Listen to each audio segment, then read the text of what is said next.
Lạc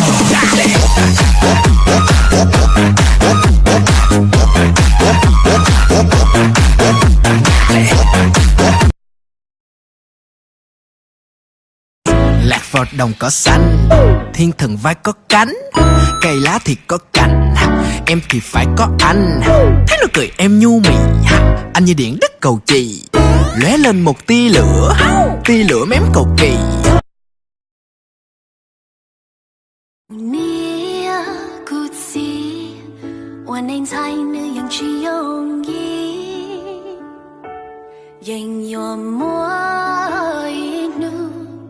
Yo ta trong mùa lối mê nhớ nia kutsi wan anh thay nữ ayo goyang demang puter-puter jari ayo goyang demang puter-puter jari.